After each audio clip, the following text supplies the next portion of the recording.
Hello! Woo! This is my friend Olivia. I feel so famous right now. So I guess I'll just start off by saying I have not filmed a podcast in forever. Yeah. Obviously, I'll probably make another video about this, but there have been things that have been going on, and when you're not feeling like yourself, you don't want to make a podcast. You don't want to do, and I used to do these things. I used to always record, so I'm like, oh, I'm finally coming back to it. So, but now that being said, coming back to it, I'm like, oh my gosh, how do I do this? It's it is simple, but it's also like, wait, how do I do this? But we have conversations all the time, and I feel like we can just pull something. No, we're always we just talk pure madness, but in the best pure madness. I possible way. Yeah. And it's just you go from one thing to the next thing, and it's just always deep and existential. And I feel like our conversations could change the world. I feel. I literally before that I was like, okay, what topic do you want? I'm reading out all these intense topics of basically what is the meaning of life? What are we doing here? Are we a simulation? What was the other one? It was does everything happen for a reason? Yeah. Is abortion vegan? The abortion vegan one was crazy. I just put down random things. I honestly forgot that I wrote those down. The amount of times that I don't know if you do this, but I write down all these. Typically, I'll get an idea and I'll write it down and I'll just forget about it. 100%. And then notes right now are insane. And then I'll feel like I'm not creative. Yeah. Because I'm I have no ideas. But because there's no follow through. And I'm like, if I could just go back to my notes and actually work on something. Yeah, no, I do have to.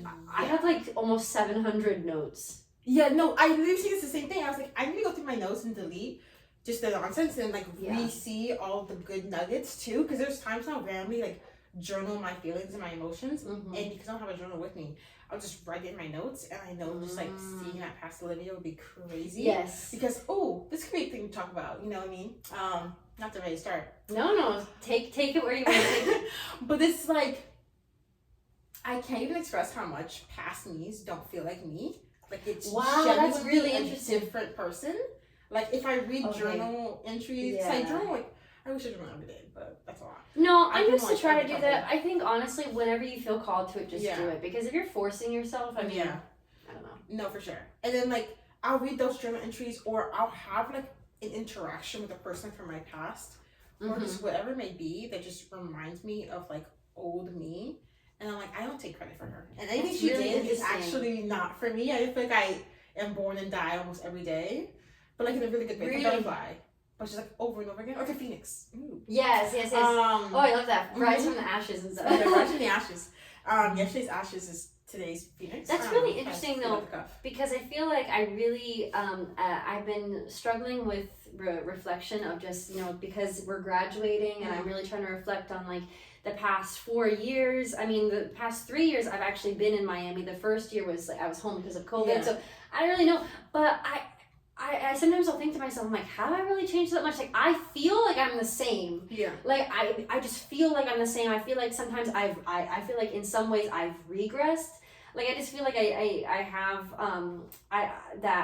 the initial negative outlook, but then I'm that can't be true. That just cannot be true. I've been here for 3 years, basically living on my own. There has to have been some changes that I've made, and I did come to me the other day. I was I have definitely changed since even my freshman year of high school, where it was COVID and we were locked down, all these things, and now I'm here and I've been really working on my independence and I think even if I haven't noticed some of the differences, I still think that they're there, but I'm just trying to find them. And I think that it's because I didn't make this big change that I thought that I was good. I thought that I was gonna go to college and I was gonna be unrecognizable. I was gonna be amazing and radiant and unstoppable. But of course, life happens, and that doesn't necessarily happen. Yeah. But I think it's that black and white thinking of just because you didn't become amazing, doesn't mean that you didn't make any growth, and it shouldn't discount.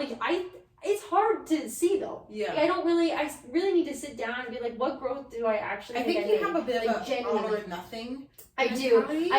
Because I'm even just me knowing you've changed so much. Oh, thanks. So I think it's I do. Everyone does, but I think sometimes it's hard to do a really good self-reflection. I think journaling is really good for that, because oftentimes so many thoughts in your head, it's sometimes really grounding to see it. And also crazy, but going through your camera roll. There's times when I go through my camera roll Yes. for like friends' birthdays, I want to find like old pictures and things like that. Yeah. And I see old pictures, and I'm just reminded of how I'm not that girl in the best possible way. I'm glad you have that. And I think that helps too. It's you think you get better every day.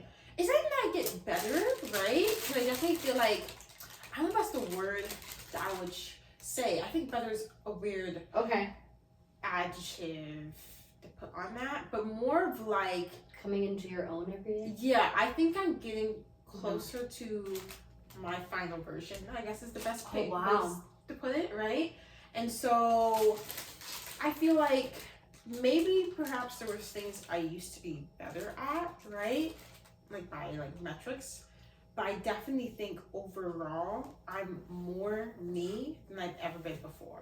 Like more of what I see what you're saying. Yeah. You're becoming more authentically you each, and I agree with that. I feel that.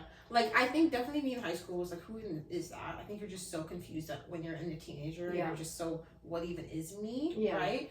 And then I think college has been a lot of like really intense things that emotionally have like forced me to like figure out, like, I react to those type of things, and then I'm like, this is what I want to take with me, and this is what I don't want to take with me. Like for me, 2023 was a really, really hard year, and it was one of those moments of like, so I guess that's an example of like, I don't think I was better in 2023 than necessarily I was in 2022 type vibe. But I do think all of that, it's like I've grown from that in a way where 2024 me now, not even 2024, was it March? Sorry, first. March 23rd, 2024, to get real specific with it, right? Version of me is now closer to what I want to be and what I want to embody. Because I don't want to have a perfection, because I don't think that's realistic, obviously. We all know it's not possible. Yeah. But I do think there's certain things that I'm like, oh wow, I'm a little bit of a cool girl sometimes. For that. You are a cool girl. Oh my God, I'm a cool girl. You are. But and your hair, I love your hair. Like you just, I do feel like a little punky, like a little. Yeah, with the hair and the septum. Mm-hmm. But like things like that, like you know what I mean. I'm just like realizing, I was so scared for someone to do colorful hair, and like now I did gray, and now I'm doing pink, and I'm doing ginger next, and now I'm like, oh, this is a thing I've unlocked in myself. I love colorful. To change up it. Yeah, you know what I mean? Yeah. Like that type of stuff. Where it's just I'm finding out new versions of myself. Yeah. But sometimes I also lose some things about myself. So there's things I used to love. Like for example, I used to love watching movies. Like I used to be obsessed with the Oscars, and I'll try to watch all the things. Mm-hmm. And the past 2 days, I've watched like 2.5 movies, and I was like, wow, I haven't done this in months. Yeah. I need to tap back into, you know what I mean? So it's not like I'm getting better, but I think I'm just unlocking more of me, and so hopefully one day I can fully embody all of it and leave the bad. Yeah.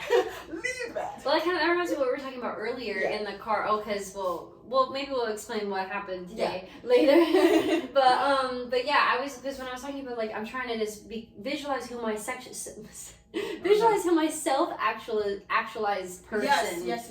You're talking about the self. What can I say? The self-actualized version of myself, and how it's like super like just like charismatic and radiant and just happy and like this yellow aura. Just that's kind of what I was thinking.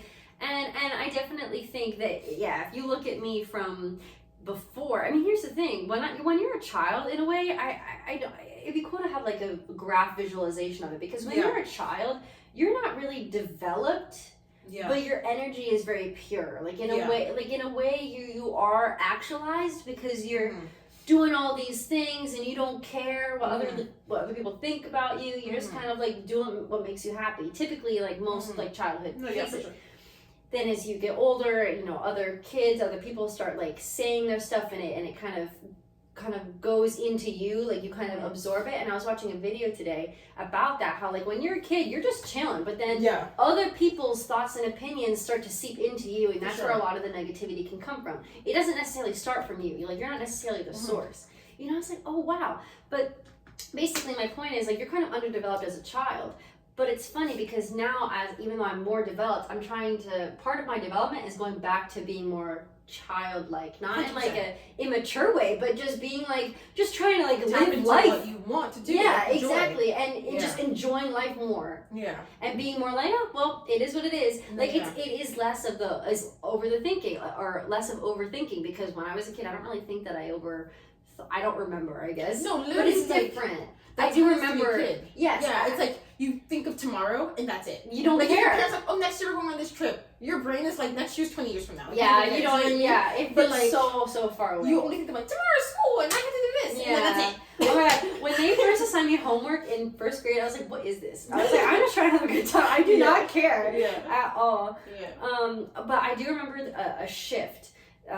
That when I first, like, as a woman, as a girl hitting puberty, I was like, one day I was like, no, like, I don't care, like, I was like, I was doing whatever. I was like probably making a fool out of myself in 6th grade, because I was like, you know, during the announcements in like homeroom, I like put on like a little show in like 6th grade, and then I hit puberty, and then I was like, cannot be seen. No, yes, I don't want to be perceived. Cannot be seen. I don't want to be perceived. I was like, I am ugly. I am stupid. I am awkward. I think what like, it is all you of this conscious. Yes, I became aware. It was like Adam and Eve when they ate from the tree of knowledge, and like you realize you're naked. Yeah. It's like, and then you feel shame. You become conscious. Yeah. You feel shame. Yeah. I was like, oh my gosh. And so I'm just trying to. I've been dealing with that. Like, I guess realization. Switch up. And even as an adult now, obviously, like I'm getting, like you said, I would agree with that, becoming more of a version of yourself each and every day. Yeah. But it is interesting trying to come back to yourself. Yeah, it's not straight path. Yeah, it isn't. Yeah. But there has to be a reason that people go through that. There has, and I also saw something about how. It was I was watching a video about like Carl Jung. I was only really listening in the background, so like I didn't fully absorb it. But yeah, he was basically saying about how you can really find yourself and become more of yourself in a lot of the darker moments. So it's like when darker things happen to you, instead of being like, you know, obviously it's understandable why it's like, why would this happen to me? Why are these terrible things happening to me? But I think it's also, as a person who, obviously everybody goes through their own shit, but as a person who has experienced one of the most, relatively in my life, one of the toughest things, and then being able to, like, almost a year later realize, like, honestly, life happens. And I guess I struggle with, like, I don't want to be cold. I don't want to be perceived. I don't know if it's like perceived. I guess, I don't want to be perceived as cold, but I don't want to just be like a cold-hearted person. But it's not necessarily, it's almost freeing to recognize, like, the worst might happen. Yeah. Like, the bad stuff is gonna happen, but also the good stuff is too. Yeah. And it's really freeing to realize, like, just it was what it was, and it is what it is, and I can't be mad at the world or the universe for the way that things are. I can't, like, I'm not gonna get anywhere by that, and I can feel it. Like, if I am angry, if I am having, like, this victim mentality, it weighs me down. For sure. 100%. A lot. And it's all about perspective. Perspective changes your life. It really does. And maybe it's just a coincidence, like, maybe, you know, that I'm starting to, like, physically feel better, you know, because if you're chronically feeling, like, sick, it can be hard to think clearly. Yeah. But once you finally are feeling better, I'm able now to be like, oh, like, okay, like, I don't know if it was my mindset shift of, like, oh, it is what it is, like, things is just gonna happen, that played a role in me getting better, or if it's just my body is just working through whatever it's working through, and then the mindset shift is happening alongside it. You know what I mean? Yeah, is it the body or the mind? It is tough to know, because sometimes, you know, you can have, like, the healthiest brain in the world, but you still get sick. Yeah. Like, it's not to deny that you still get, like, your body can still have symptoms. You know what I mean? But definitely, you can put yourself into a hole. No, you can dig yourself into a hole. I definitely think that, you know, constant negativity begets some not good things in your life. Yeah. You know what I mean? Like, in whatever ways that might, you know, manifest for you, eventually. Yeah. I want to ask you, like, do you struggle with a lot of, like, negativity, would you say, or is that not really, like, a thing for you? It's actually so funny, because I feel like for a lot of my life, I would say I was actively an optimist. And now I feel like realist, or positive realist is a better term. Oh, that I feel. Wait, tell me about that. I love that. Yeah, no, I definitely feel like up until my teenage Do time. you want your cookie?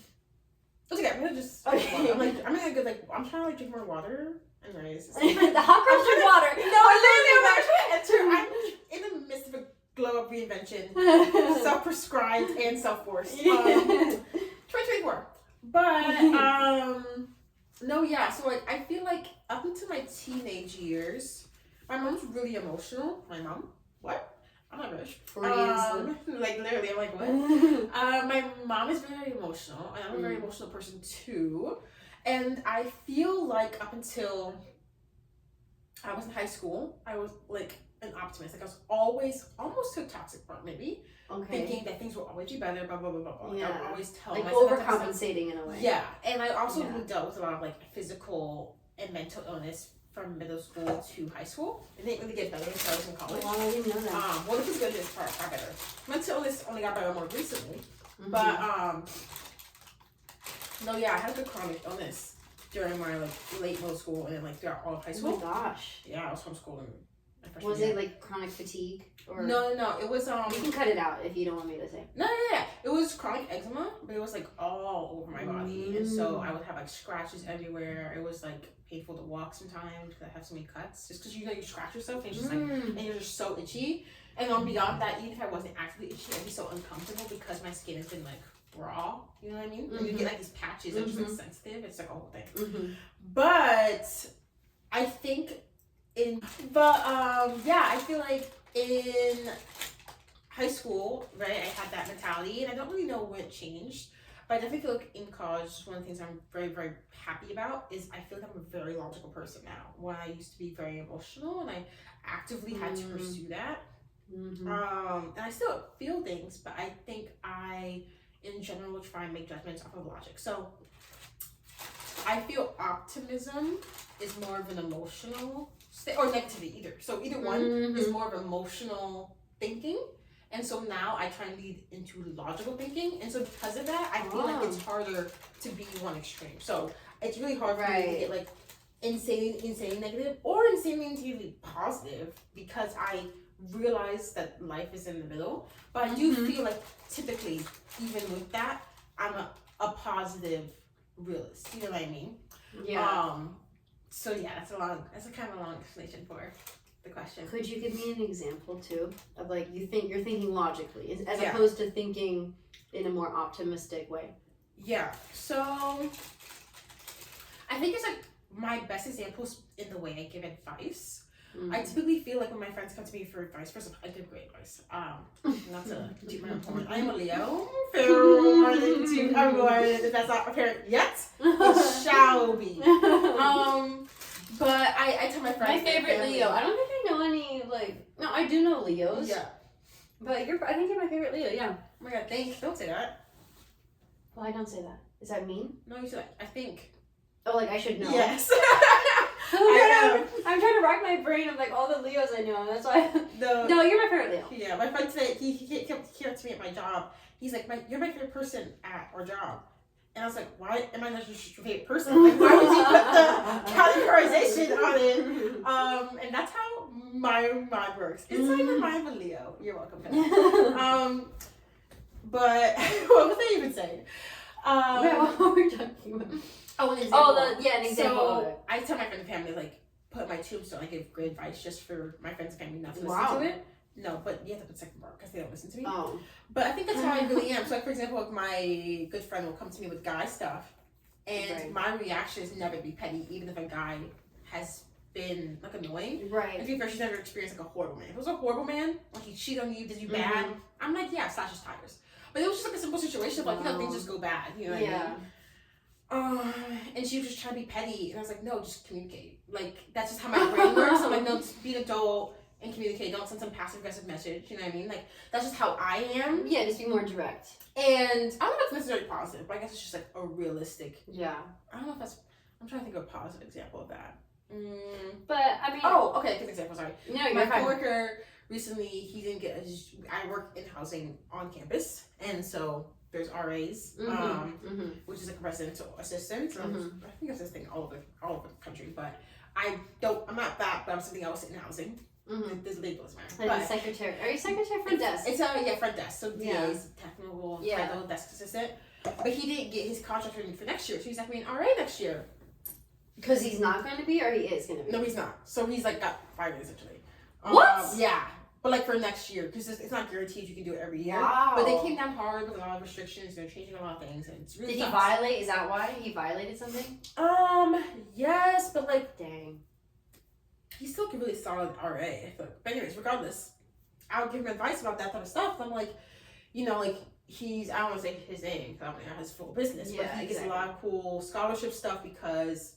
I mean, it's not cool because it's unfortunate, but he's like in the foster care system, so he got a lot of stuff like that. And I was just kind of explaining to him, like, even though this happened, it's not a situation where you really, really need this housing because you get free housing as an RA. Yeah. So it's like a positive spin realistically. And I'm just saying, oh, it's gonna be all right, it's gonna be fine. Like, I generally be like, okay, you have the money, right? You have other cool titles and other cool things you do on campus, and he really wants to try and become a high position on campus. I won't once again air out his business. And I'm like, now you can put forth your energy to do that in SGA and do other stuff, right? Versus being an RA, which is, it does take a decent amount of your energy. So I was like, that's a positive, realistic way of not negotiating bad things, is realizing what is the positive. I mean, that is kind of taking a positive spin on something like that. I mean, when I'm gonna.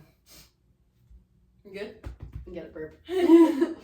By the way, we went to Specialty. Shout out to Specialty. Yes. We love. I got. They have vegan cookies, so I got a cookie. She got 2 cookies, and I got a tea. So that's what we did. But anyway,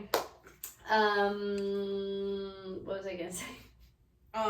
You have an example? Oh my gosh, we were just talking about RA stuff. Because like Yes. Okay, sorry. No, there have been times where I maybe an opportunity didn't work out. Like I left that job oh my gosh, it was over a year and a half ago, and I was upset about it. Obviously, I had thought that I was going to continue with the job. I wasn't really expecting that I would want to leave. But then looking back on it, I'm like, but then I was able to, I did a fellowship that semester. I'm the president of an organization. I was booked and busy with other things. And then I was like, this also is an opportunity for me to go explore other jobs in the Miami area. I'm like, then my next job, even though it was a temporary job, it wasn't with the school. It was through a nonprofit, which is more in line with with what I want to do, with my major and everything. So that kind of allowed me to put a positive spin on it. And even with, I mean, I guess hindsight is 2020. If looking back on this past basically 12 months or 11 of kind of being sick every day, even though I don't want to go back. I don't want to go back. Yeah, and I'm probably going to have relapses, but the positive spin on that is that I probably did a lot of more personal growth than I probably even realized. So there's all of those positive spins you can always take out of it. But that being said, there are some situations though that are downright terrible. How do you even how do you put a positive spin on that? You know what I mean? So it's not to be oh my gosh, because that also is kind of going into the black and white thinking. At least for me, it's I guess there's a lot of gray. Not everything has to have a positive spin. Sometimes things are just terrible. That's why I say I think I'm a positive realist, because I don't think you should just be oh, it's gonna be okay. I think you should be able to say facts on why it's gonna be okay. I think that grounds it grounds emotions. That's why I feel like emotions need to be grounded in logic, so you can feel that things will be okay. But when people just say it's gonna be okay, don't worry, and they don't have anything to say. That's why I say I was sometimes I want to hear that. I don't even care. Sometimes when I'm in just baby mode, I'm I just need someone to tell me that it's gonna be okay. Obviously you're something. And I don't even care. Yeah, we tell kids it's gonna be okay. We don't tell kids the truth because obviously you know what I mean. Who's able to handle what. No, I'm saying if I'm in if I feel I want to be a baby right now. That's what I'm saying. As an adult, sometimes you trigger into your babyness. Yeah. But when people are coming for you for real advice, and you're for sure, you want to give actual advice versus just it's gonna be fine. You know what I mean? I just you go to somebody like because then you're not addressing the core, the issue. Yeah, you're not addressing the issue. This is advice, like, but this is even the point of conversation. You know? Yeah.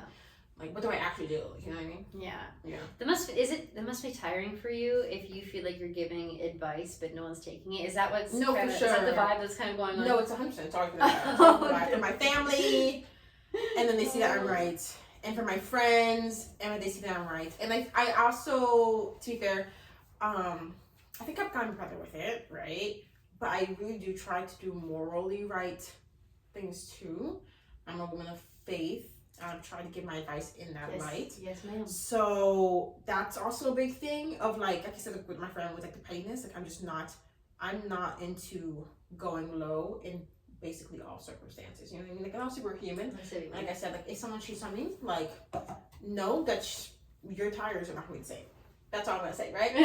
but like in everyday life, I just think it's best to keep your head high in like most situations. I see what you mean. And also offer empathy. And I think it doesn't feel. I mean, I think personality plays a role. Yeah.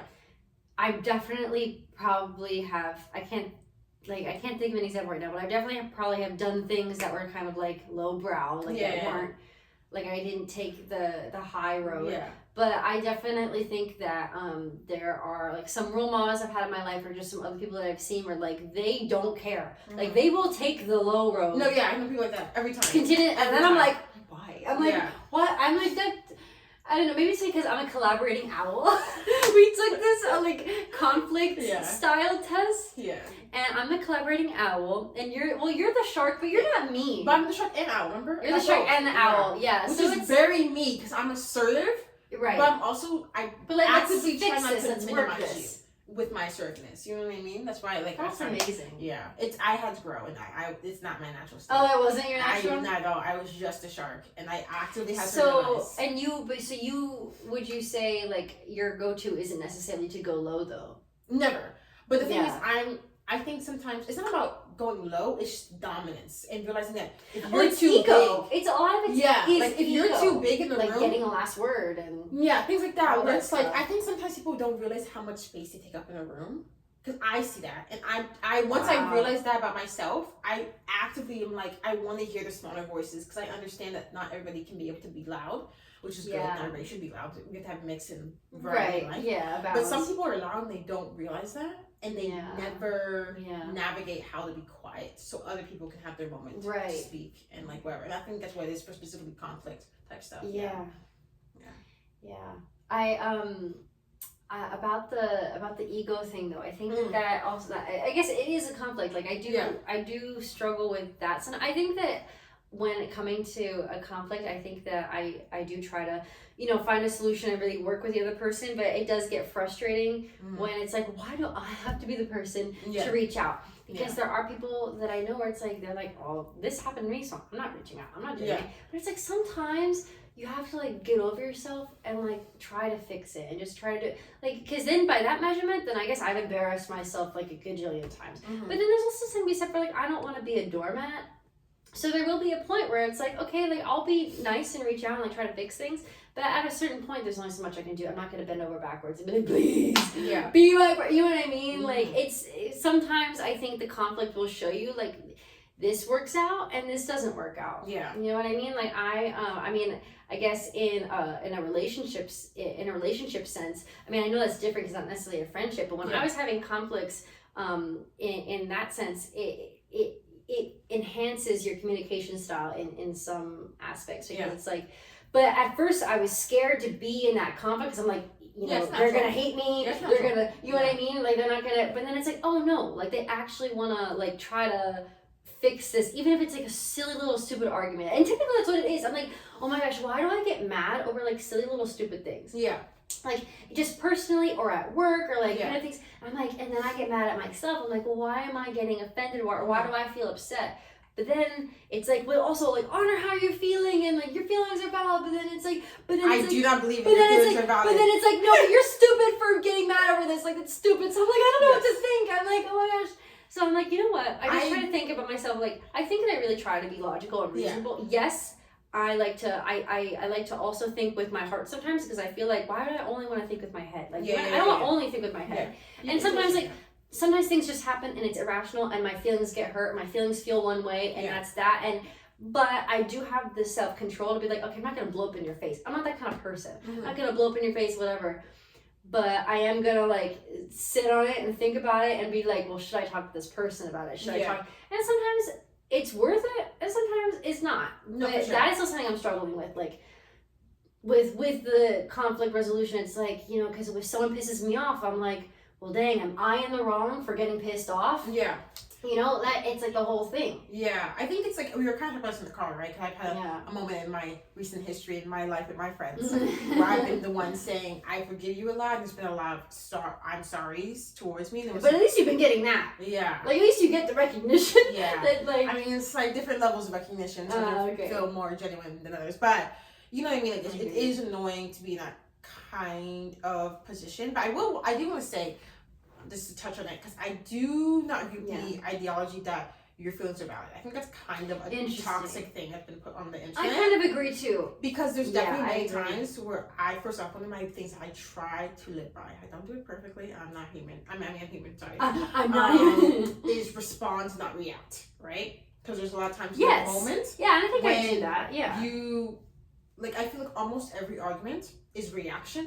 There's very rarely, if you had 10 minutes from whatever that person or you did, whatever started the argument, if you gave yourself 20 minutes and then you spoke about it and to respond and not react to whatever happened, it would go a totally different way. But I still feel like I'd still be mad. Like, I'm still mad. It's a different level of mad, if that makes sense. Because it's a mad where you can talk through it versus a mad where you will scream through it. I think talking through it and screaming through it is very different ways, you know, to go about resolution. Because it's not that the thing that happened is not right. I mean, not wrong, right? I think that's always, you know, a good way to look at it.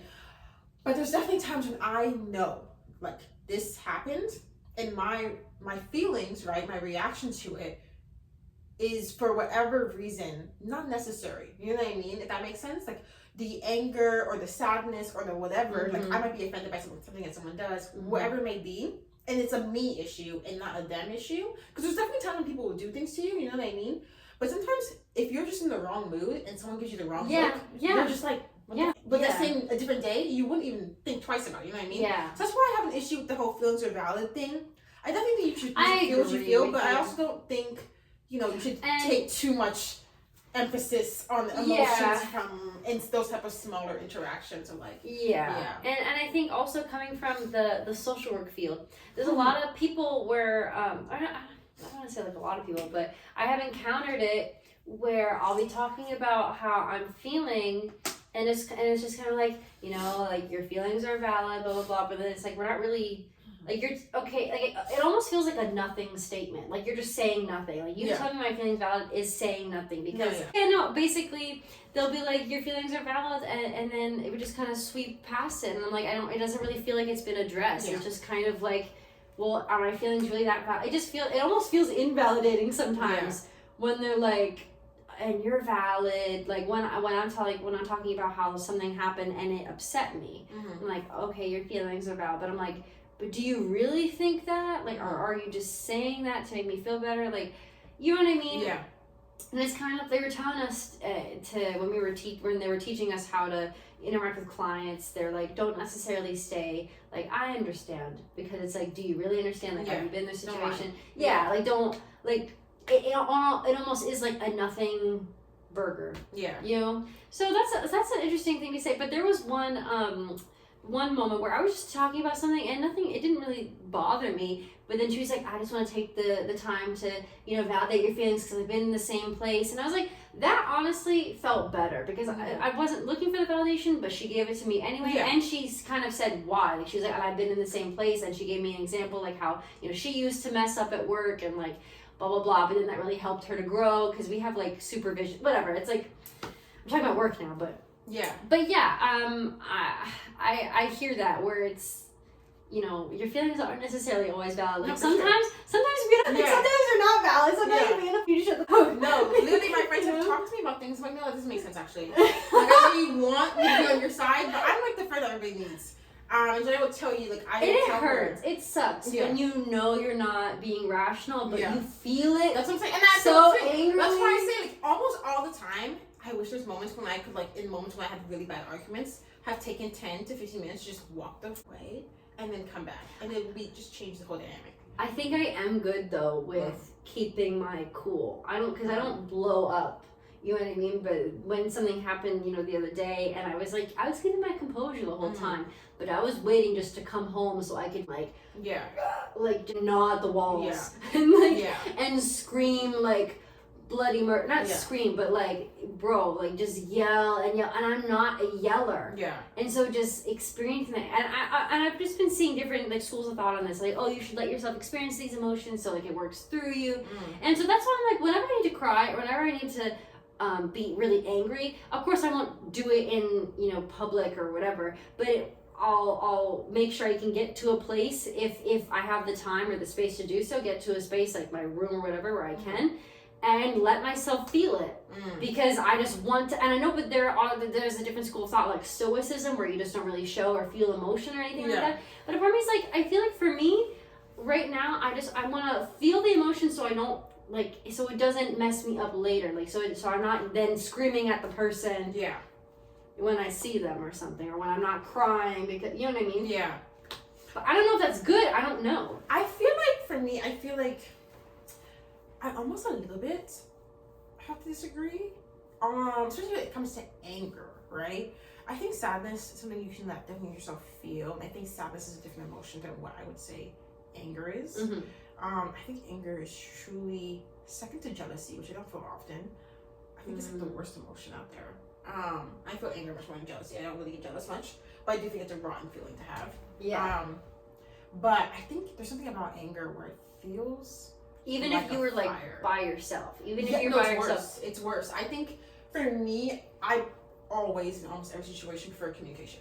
I don't like to sit with a feeling. It eats at me.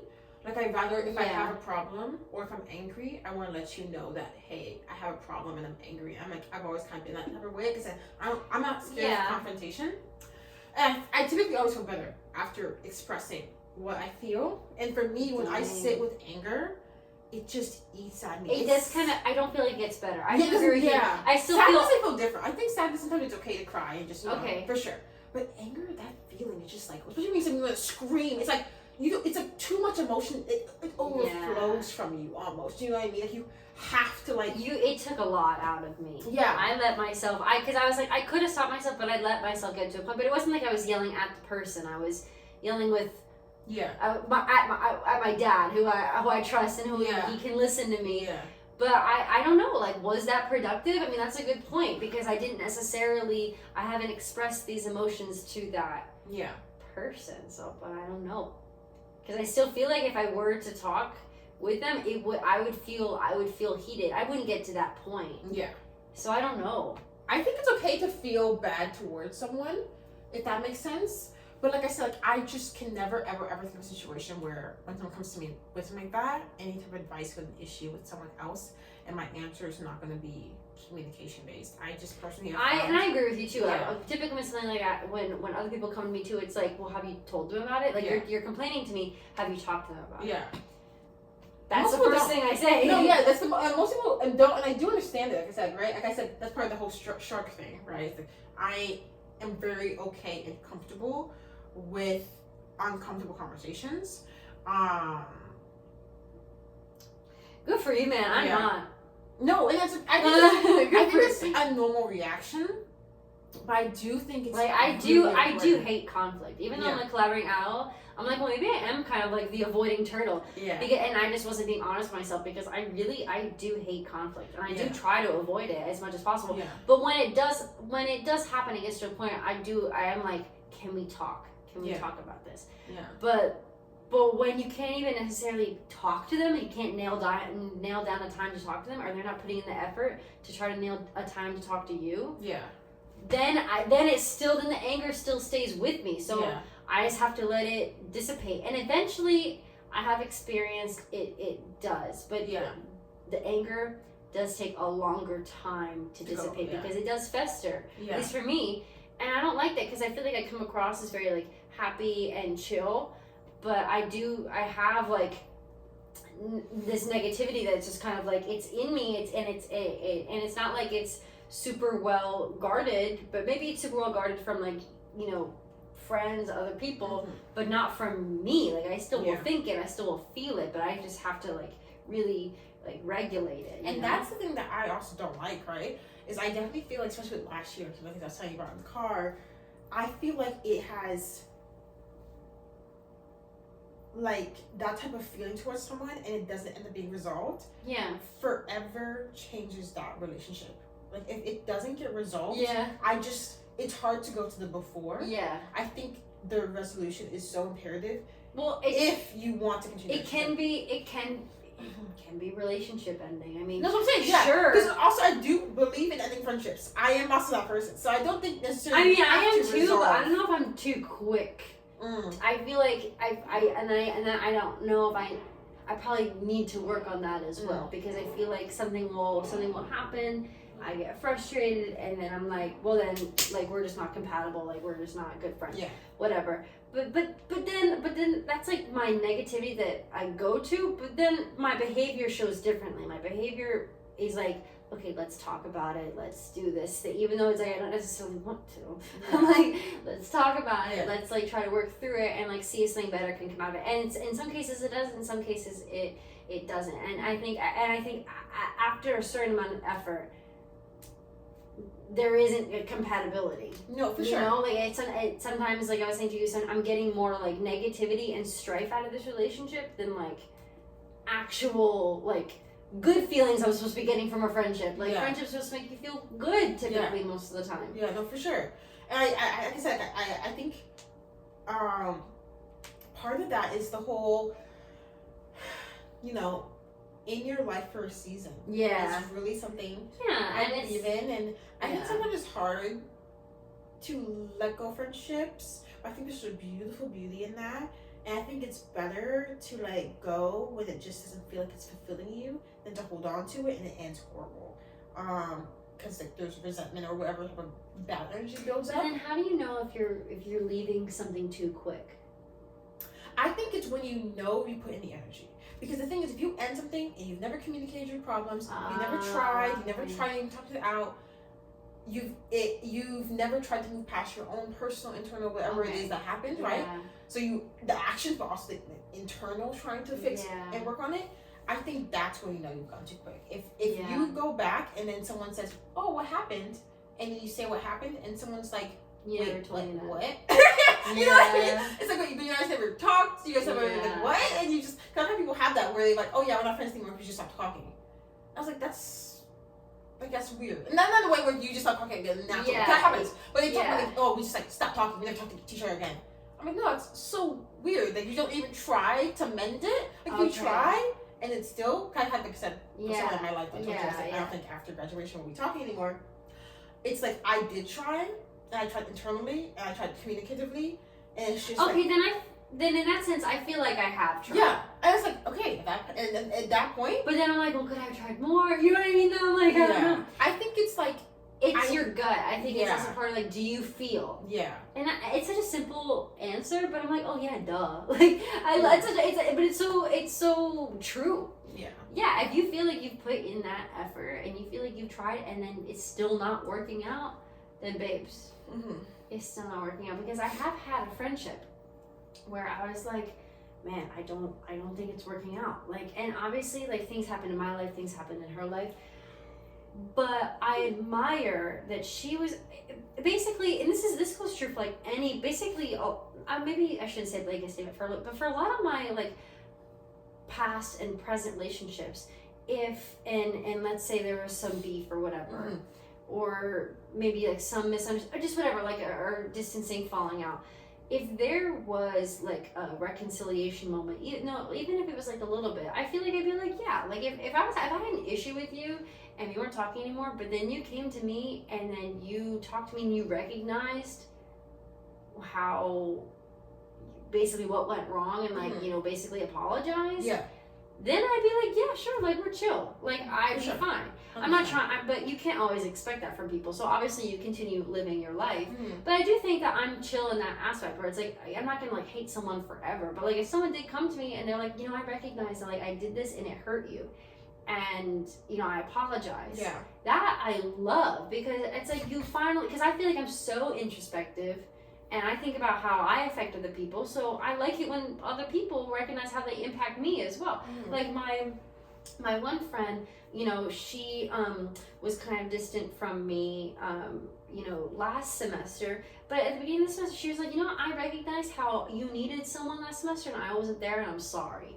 And I'm gonna try to be better, and like, let me know what you need as a friend. And so she's been hanging out with me more. We've been going out, she's been calling me, she got me a cookie, she's been texting me more. And it's like, that's the kind of friendship that I want. And I'm glad. And look, people take time, and not to say like, oh, like I'm above her, like I had to teach. It's not like that, but it's just like people grow in different ways. Like obviously she is more advanced in other ways that I'm not, and whatever. But I just really appreciate when someone takes the time to do that. And even though there might have been past things to like be upset about, it's like, I don't know, we're chilling, like, you know what I mean? Like, we're, like I was telling you before, it's like, we're equals. Like, I have, respect for you and love for you, and you have the same for me. And that's really all that I want. So even if I may have had those thoughts where it's like, once you get upset and like heat in the moment, it's like, I'm never talking to them again. But I definitely been like that before. Yeah, but obviously that's just like heat of the moment. It's not like actual like grounded. Yeah, it's the reactive thing, but it's just like in my brain. But in reality, it's like, no, like we've talked about it and we're fixing it. And that's the kind of friendship that I want. But those friendships, like genuinely good ones, are hard to come by. I mean, yeah, for sure. But that's not to say that you, like we were talking about this in the car, it's like there's different levels of friendships. Like you can be like, I love superficial. Friendly, like like superficial. Love superficial friendships. It doesn't mean that they're not a friend. Like they are still a friend, but it's a different kind of friend. Because it can feel lonely if what you need is a deeper thing. I get it, but it doesn't mean, because again, with the black and white thinking, I would go and be like, well, I just have no friends. Like when I get really like upset or something, or feel really lonely, it's like I feel like I have no friends. But then looking at it, it's like you have friends, but it's maybe not the level of closeness that you want. But it doesn't mean that you're like not well liked or don't have friends. Yeah. So that can be a comforting realization. Yeah. I love, like, my favorite thing is like situational friendships. Like I think everybody has, school friends. Yes, that's what I was saying. So like in high school, I think it's such a big thing. Yes. In college, it's not anything. But like in high school, you'd have like that one math class where you had no friends. Yeah. So you made friends with someone else. Yeah. But like you only ever talk to them in like that one math class, and that's literally you would never like invite them to your house. Yeah, like there's nothing like deep. You know what I mean? Yeah. I feel like I have that in my college life too, in different ways, where it's like my job or this or that or the other, and it's like great vibes, great conversations. Right, it's not bad. Don't knock it. Yeah. Don't hang out outside of this situation. But I enjoy and I appreciate them so much. Like, I think it's super okay. I think, I'm so sorry. Yeah. I think for someone, like, because I know you're very social as well, but that you saying that just reminds me of when I was a kid, and how, so there are these kind of things that have stuck with me since I was a kid that I think, but now I have this more like adult lens that I need to kind of work them through. But yeah, just being like, I wanting to be everybody's friend, and it's like, well, why don't you like me? Why don't you want to be my friend? Like, oh my gosh, that was like my thing as a kid. I can see that. And I said it with all the peace and love in the world, but I can see you like that's so strong. And it's like, and my one friend would make, she'll sometimes bring it up, she'll be like, do you want to be my friend? Like making fun of me, like, do you want to be my friend? Guess what I would do? Like, I just wanted to be friends with people, but then, there's other kids that aren't as nice and not as like, and so having that, and I remember in third grade too, it's like they were like, you can't make these people be your friends. Like they just don't want to, like, they're not bullying you, they just don't want to be your friends. Yeah. And I was sad, I was upset. And there was that realization, I was like, I guess that's so, like some people, that reminds me too, like there's this one person, not my age, like an older person at my work, and I just get the vibe that she does not like me. Yeah. And I'm like, and of course my inner child is like, but why? My inner child is like, but I'm just trying to be nice. I'm just like being me. I'm just existing. But of course the adult is like, well, that's fine. Like, I'm gonna be me, I'm gonna do me, I know my intentions, I know that I'm trying my best, I know that I'm trying to be a good person, and then if you have a problem with like me literally being me, then I guess that's on you. Yeah. But the whole like that's a you problem thing is not my go-to. Like that's not my natural instinct. You know what I mean? Because I think I want togetherness, I want everyone to be friends with each other, but that's just not how the world works. Yeah. So it's something that I still, I guess, because to be honest, and not to sound like in a conceited way, but I'm always like, why like don't people? Why do some people just not like me? Like I'm literally like, okay, I'm gonna cut this part out, but I'm literally like, I'm nice. Yeah. You know what I mean? But that's me being single. I'm like, how have I not been snatched from the market? That's another thing. That's another thing. Yeah. But yeah, no, I think, and I don't know, people can make assumptions about you. Maybe it's like, oh, maybe they think you're fake. Maybe they think you're like pretentious, and I guess because sure there are people that I don't like, and it's like, and I haven't even had the thought, I'm like, dang, I don't want them to take it personally, because I know if it were me, like I wouldn't want myself to take it personally. Yeah. But like I just genuinely like don't really think I like this person, yeah. and it's like no fault of their own. I just like don't want to be around you. I just don't want to, sure. you know. So it happens. No, like 1,000%. Because I think we talked about this before, and I'm like, I don't think I've ever had that thought before in my life. What I just say? Yeah. I think we've had this before, where I've never been like, wait, why aren't you my friend? I don't think ever come into my head. But I can totally understand it though. Like even though it's not me, I really can understand that train of thought. Appreciate but it. like it's just not how my brain works. I don't know. Like if anything, I feel like I might have been the kid that you're talking about. Like, I don't want to be. And that's the thing. That's why it's like people are just genuinely different. Yeah, but like the thing is though, there's just so many people in my life who I've met, and I'm like, oh yeah, I'm just not interested in like being your friend. Mm-hmm. Like it's just a vibe and energy, just like this different type of person, type thing. I mean, there's some people who it's with a vengeance. It's because I think you're like not a good person. Oh. But most people, it's just like the vibes. You know what I mean? Like it's the vibes. It's just like Yeah, exactly. You just not really just notice you're not really that You compatible. know what I mean? And so I don't think it really personally. I'm trying to think of an example in my life where someone like adamantly did not like me. I can't really think of something, so I'm sure it must have happened. It's probably never heard of it. I don't know if I've also ever experienced that where someone adamantly doesn't like me. Maybe I just perceive. I don't think anyone cares about me enough to like adamantly. Like truly just. I mean, maybe I've definitely felt that energy before. Yeah. And I don't think I'm crazy, but I definitely feel like I've felt that energy before, and I'm really like why? Like I really did nothing to you. Yeah. I'm trying to think. I don't even know if I felt the energies. Maybe. I don't know. Like one time. Yeah. I don't know. I'll just say I don't know what it is. Yeah.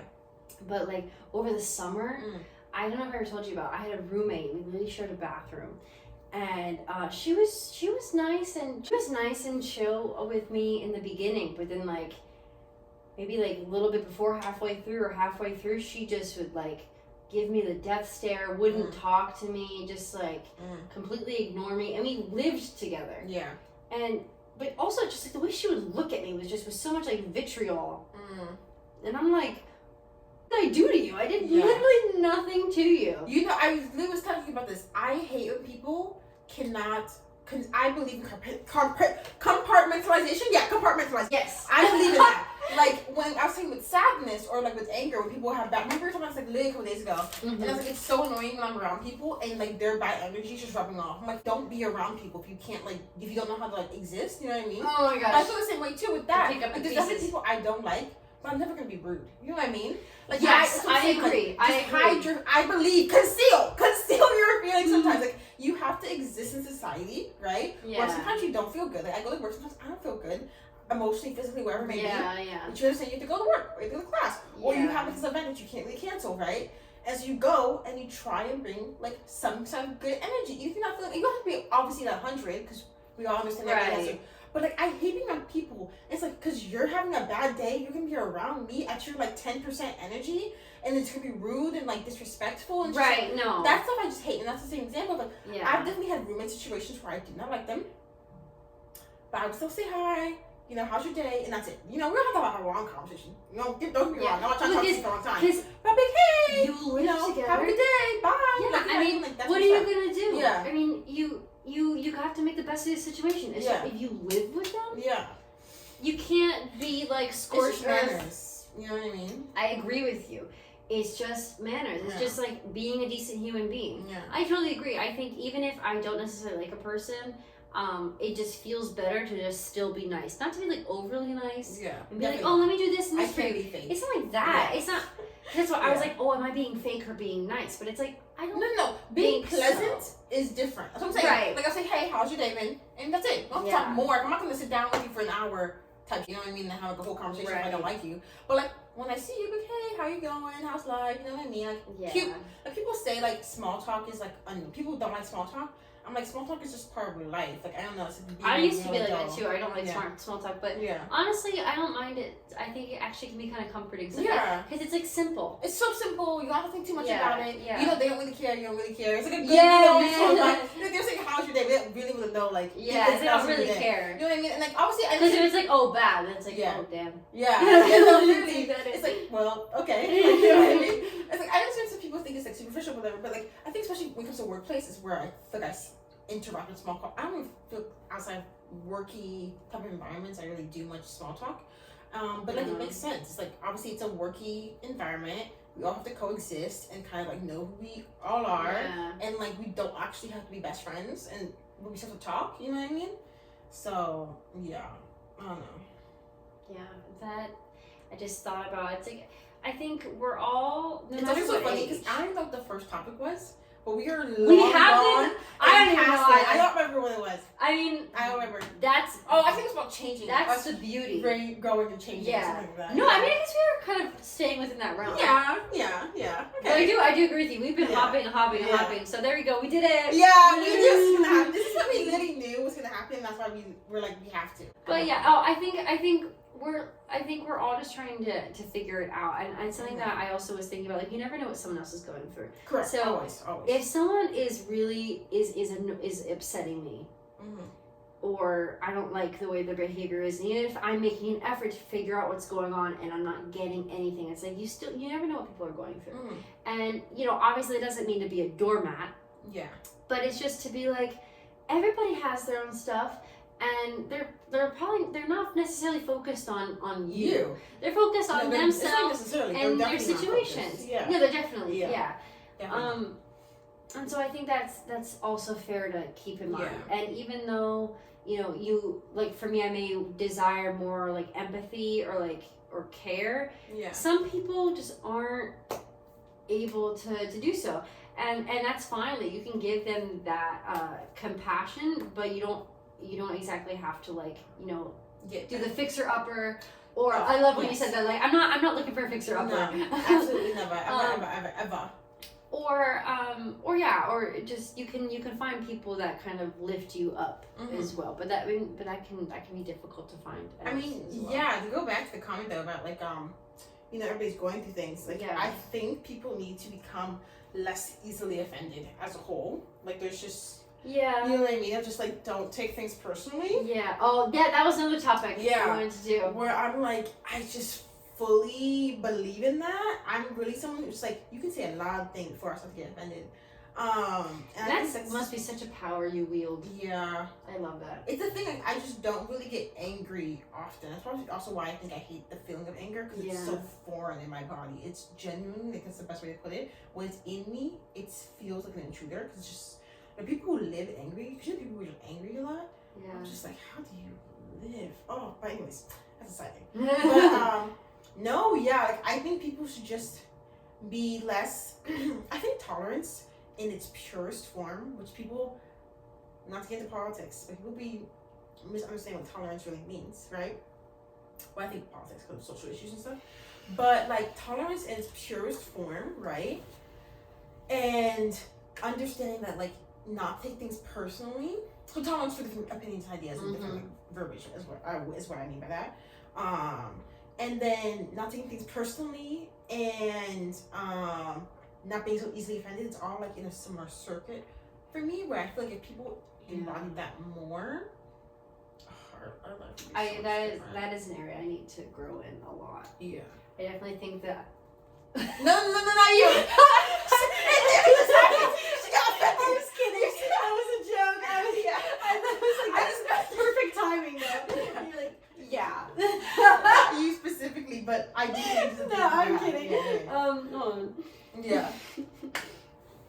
No, yeah. Don't get me wrong. I have 1,000 issues. I No, but that is something that I need. I think I probably have grown in that, but that is something that I do need to work on more because people will say, and I'm like, why'd you say that to me? Yeah. I'm like, why? I'm like, I'm kind of offended. But that's the thing. That's why I was trying to talk to my therapist about this because I'm like, I think that my ego, like I have a big ego, even though I'm not super cocky. Yeah. Or even with like the anger, even though I don't get like rah, rah, rah, rah, inflated self. it's like in here. Yeah. Yeah. Yes, and I do think about like myself a lot, but it's not in like I'm like perfect and like everyone has to cater to me way. It's more of just like how am I being perceived or what am I doing in this world? Just like not even like caring about like what other people think all the time. It's more just like, well, I'm focused on me, like what I'm doing, and it's important to take yourself out of that. But that's another thing. I'm like, where do I even go? Like who do I go to? What do I do to be less like, self-focused, or just like if someone says something, I don't want to get offended, but just kind of like happens, Like, I want to be like stronger, or like if someone is saying something to me that's like, I don't know, like how do you not get offended? It's just like my natural state of being, but it's not because I don't have self. I think I have a lot of self. Like, literally, like, I told you that one example, right? Of like, this is a good example because I think it just really shows, and I blame it on being a Leo fully.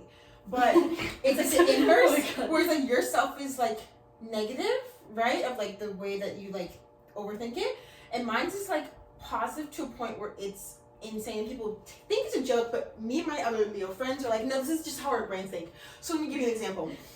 This is a romantic example, but this is with anything in life. It doesn't have to be romantic, whatever. Yeah. But there's this guy that I was like, kind of like, whatever, kind of crushing on, whatever. And he is an artist. Like, he'll just doodle, blah, blah, blah. I used to have feelings for it in case anybody comes to my life might connect the dots on this, because if you literally just know who the person I'm talking about is, then you'll literally know who the person I'm talking about is. But, and he'll doodle and like leave it, like at our workplace. And I saw one, it was a doodle of like a girl with curly hair, and I usually, at the time, had my hair like natural and curly. And I actually did this at Friendsgiving. Immediately. And I cannot express how this is not a joke. I was like, oh, it's me. Like, he drew me. Like, he drew me the fines. And that's just how my brain would know. And you laugh at me.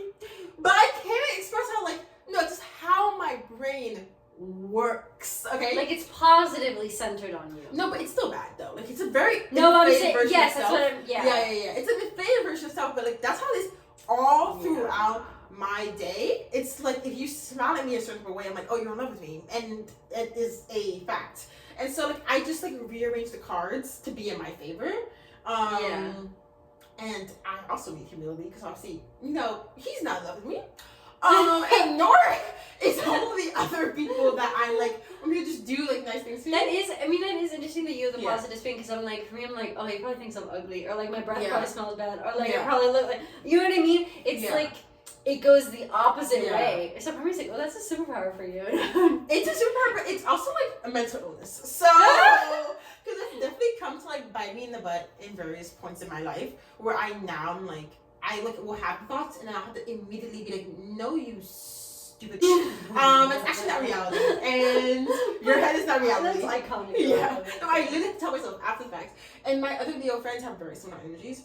Like I cannot walk. Anyways, let me not air out more of my identity. But the Leo girl just know, okay? Because if I'm walking past the window, we all know what I'm looking at. But just to say, it's not like I mean, I don't want to speak for you, but it's not like well, because for me it's like a bit more of like an opposite. But it's not to say that I'm like not confident at all. It's not to say that I think I'm like a piece of shit. It's not that bad. But I'm just saying, like sometimes the default for you is to be like, oh, I'm like amazing. But okay. But I also want to put that too, like the same thing with me. Like, I don't actually think I'm the hottest in the entire world, like at all. Like that's literally like I'm like, oh yeah, I'm just like an average whatever person. It's just these things will happen. My brain's first reaction is. No, I get what you mean. It just pops into your brain. Yeah. There is this one reel on Instagram. It was like a while ago. It was when when Beyonce was releasing her Renaissance stuff, so it was like a little while ago. Yeah. And it was, what is that song? Alien Superstar, and it was like, unique is what you are, you know, like. Yeah. And the caption was like, when you're manifesting, your affirmations start working, and then your brain is just like saying nice things to you. Yeah, and so then it's like, unique, you're unique, Yeah. you know. And I'm like, wait, and I have noticed it's not perfect, but that will happen sometimes. Just like randomly, like really nice thoughts will pop in my brain. I'm like, yes. Yeah. Like it's working. No, confidence is something for advice for confidence. Fake it till you make it is the truest thing you've ever heard. Yeah, I used to be very just, like, against keep it. saying it. No, but it's the because I was like, nah, you gotta be genuine. But I agree with you. It is fake it till you make it. And I think that if I had allowed myself to be more fake it till, because I think it's the whole imposter syndrome thing too. So it's like I don't want to be an imposter, because like if someone points me out, I'm like, yes. Like, I am not, like, like, I am not what I say that I am, you know? Like, the cowardly lion. And, like, I feel like you could call my bluff so hard. But maybe not. But I guess I had that fear of, like, girl, who am I kidding? Like, you know? But I do think that fake it till you make it is actually not so, it's not a bad thing. Like, it can be very, very helpful. Obviously, like, that's how I am, who I am. Yeah. I think that it can be very free. It can help you find out like who you are, but I need to, you know, need to hone it in. Still need to work on it. No, it's like one of my biggest pieces of advice. My biggest piece of advice is learning how to say no. That's my biggest piece of advice to everyone. It's universal advice, like self-advocacy and learning to say no. Yeah. But second to that, I don't know if I have that problem. I feel like maybe I used to, but I don't really know if I like. Because I feel like if someone is like, oh, you know, do you want to do this or can you help me with this? And it's like, if I can't, that's like, no. Yeah. I can't. Sure. Sorry, but it's not necessarily my fault. It's not because like I'm being mean. It's like I can't. Yeah. But if I felt like I could, then I would. Or something that I'm up for. I think you're pretty good. I think I don't have that problem. I don't really think I have that specific. Like, oh, well, okay, maybe I shouldn't be saying problem. Maybe problem isn't the right word. But, you know, like that. I think that phenomenon. Hurdle to... come over. Yeah. I think it's a very kid mindset, which is totally okay, but it's one of those things where not being able to say no? Yeah. But I think the faster you learn, the more it's just self-preservation technique. Like there's so many times in my life when I was younger where if I would have said no, I would have saved myself from this, that, or the other. Not like a super dramatic way, but still in a way that matters. And learning just to advocate for yourself in any situation is like, if you won't advocate for yourself, quite literally no one else will. I think a part of it was like through my chronic illness too, that really forced me to learn. And I definitely have friends who aren't able to, and I see that in them. I'm like, why don't you say you can't? And they're like, no, but I wanna, you know what I mean? Like the need to people please. Being a people pleaser is horrible. Yeah, that's so tragic for y'all. And that is the thing though. It's like I feel like I definitely was more so, but now I'm like, I don't know. I mean, I definitely still, I want to help people, I want to be nice to people. I wouldn't say that I'm because if I was a people pleaser, I would be like, I think it's doing the intrinsic need or the intrinsic want to do good is way better than people pleasing. You know what I'm saying? Because it can look very similar, right? Because when you want to do good, you are doing good. You're being kind, you're giving, you're helpful, you're blah, blah, blah, blah, blah. Like, you have that personal drive to be a good, genuine, nice person, right?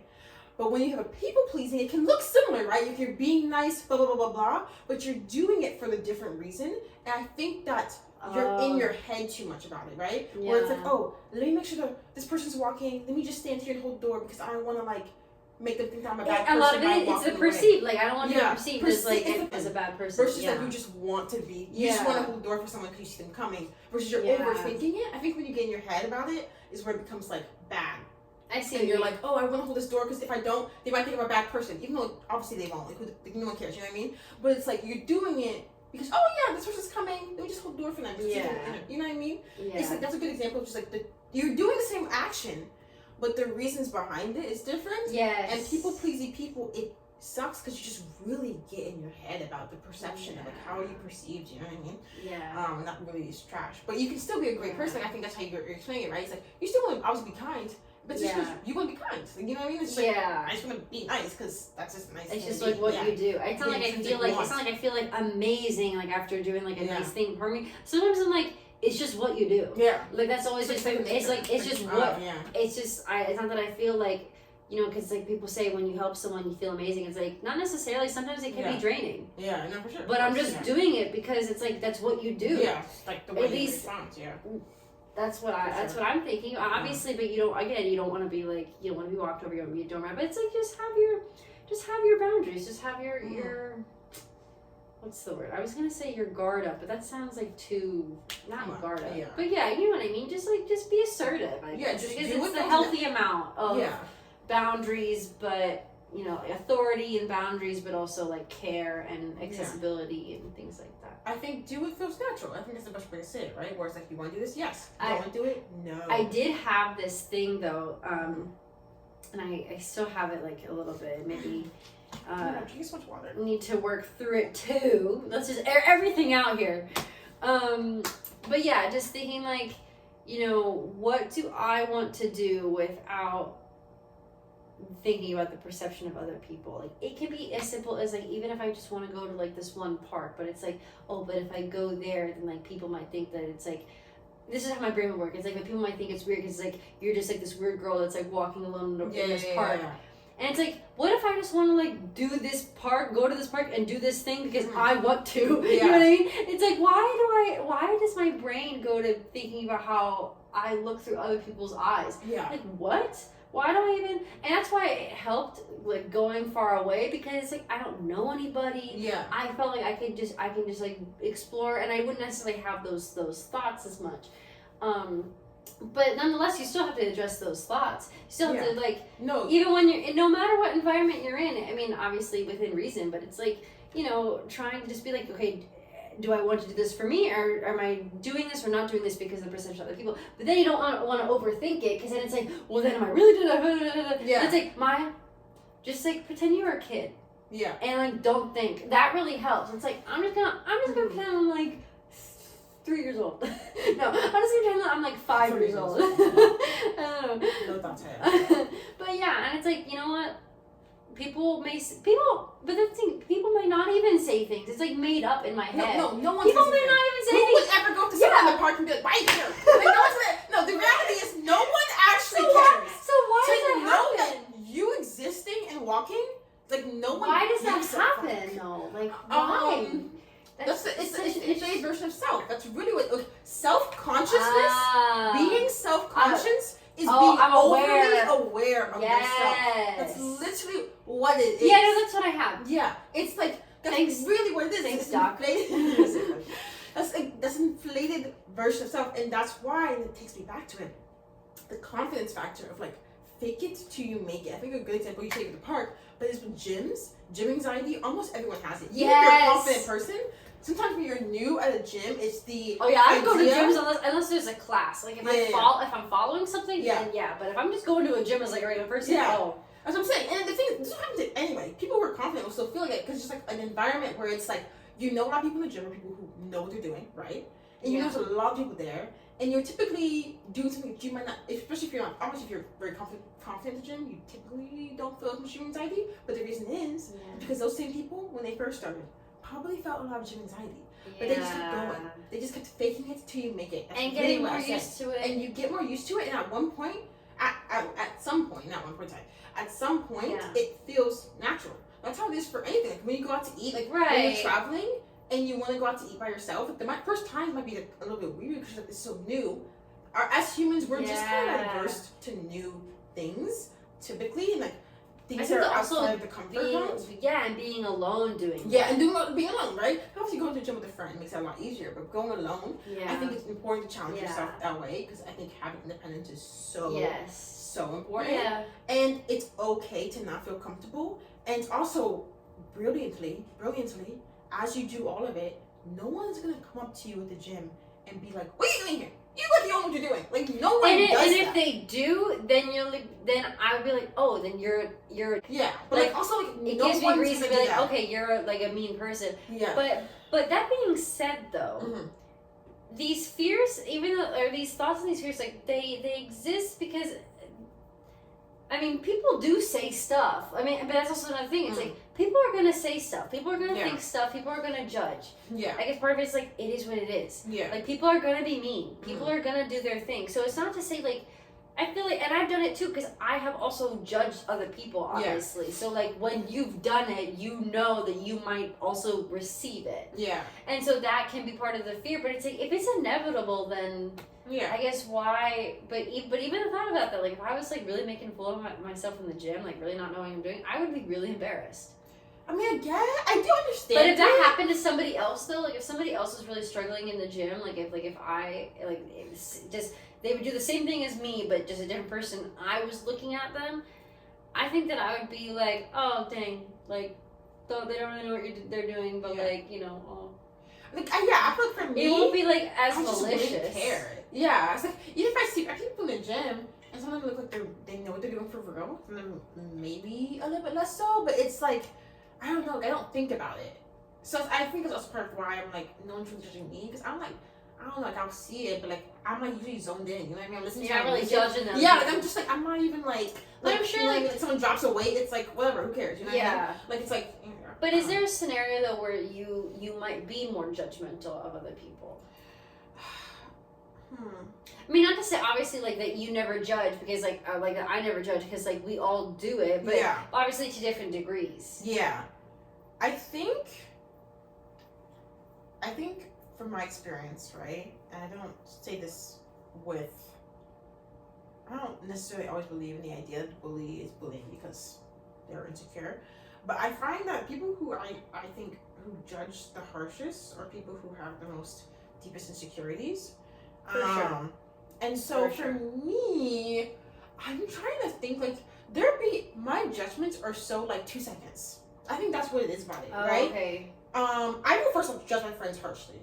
Not harshly, I'm gonna say it, but I will judge my friends. Like, the people, like, I judge the most. Because you care about them and their behavior. Yeah, and I'm like, that's not okay. You shouldn't have done that. You know what I mean? Yeah. Like, that's a horrible outfit. I'll do the same thing. Like, no, like, for sure. Like, I won't say it. Here's the thing about me. Because I will never ever lie to you, baby.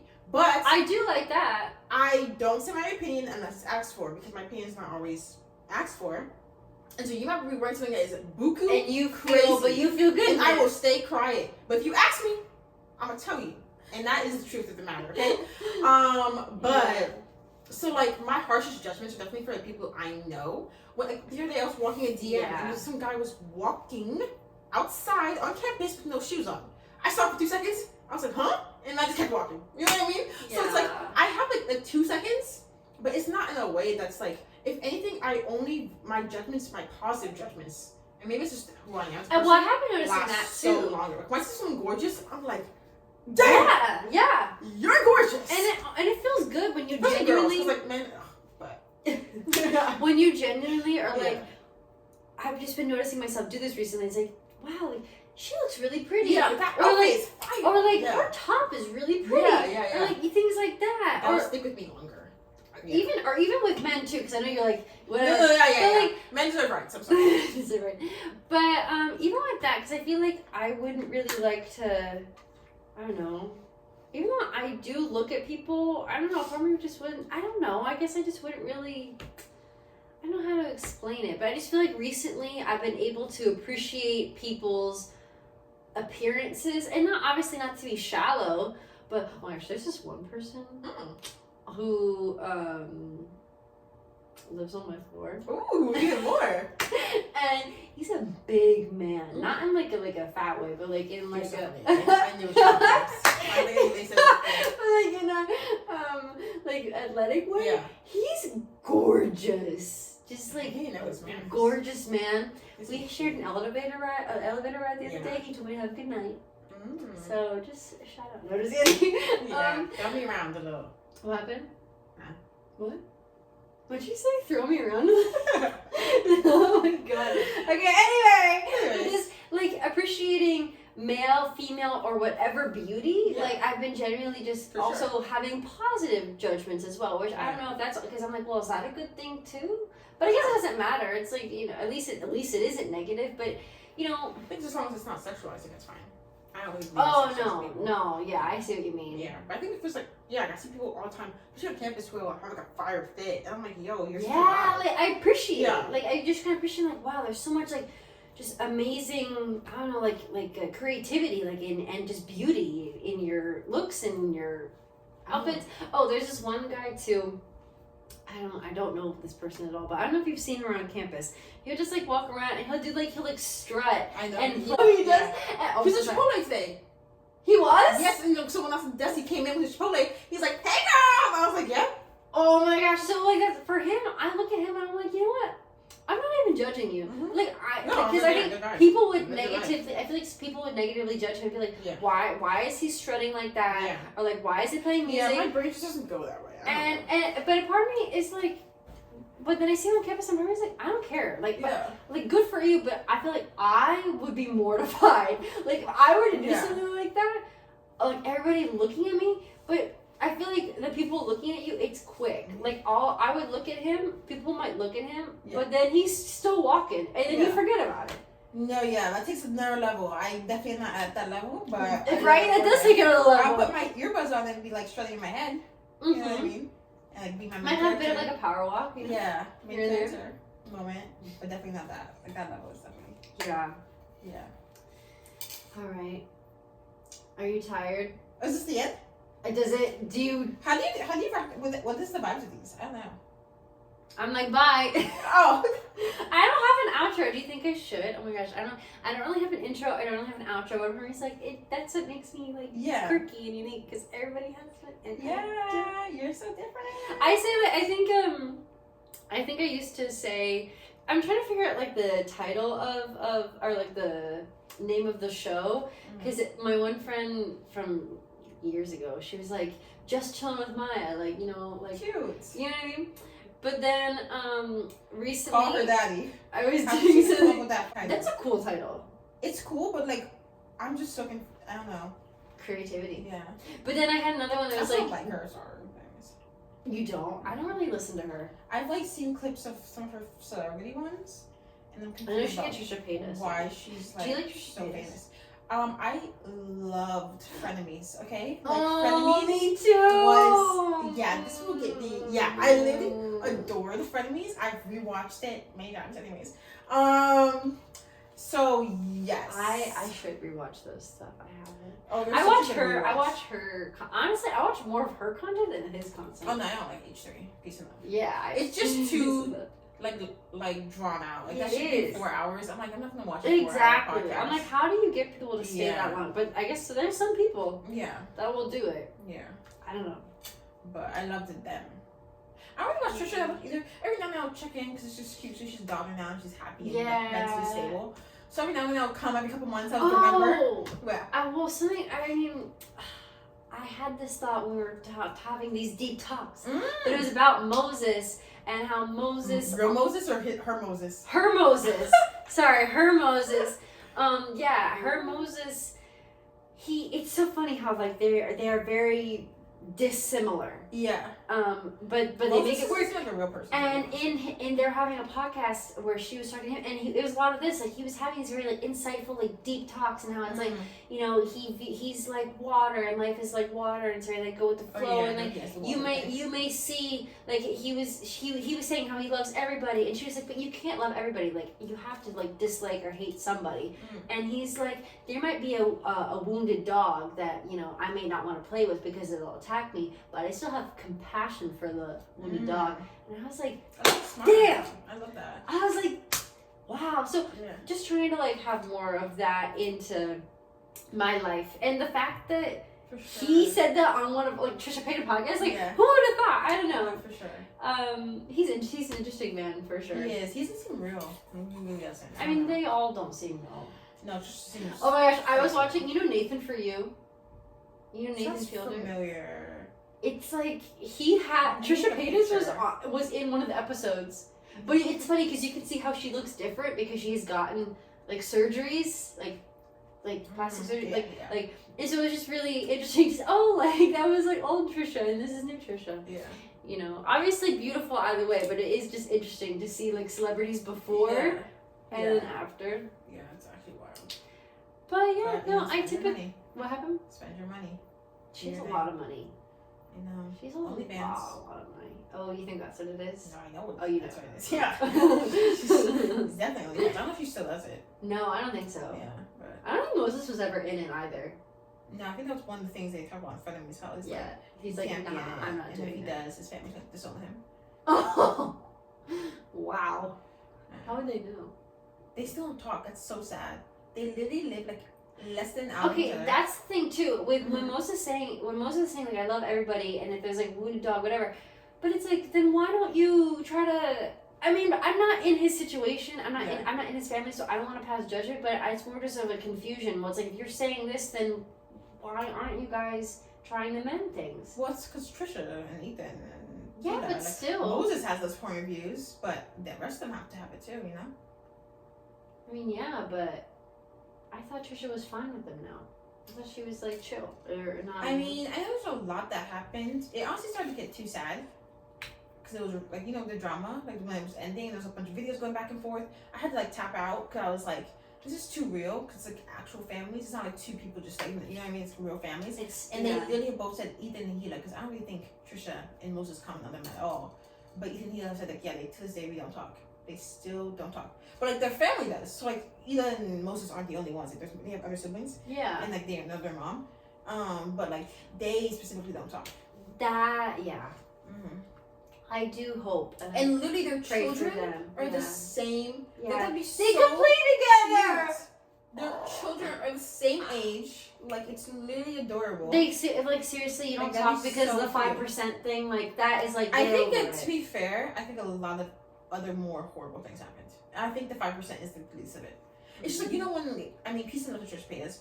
And I think people like Church and Kanye West, I think, are very important to society. We can talk about it another time. But the mentally ill.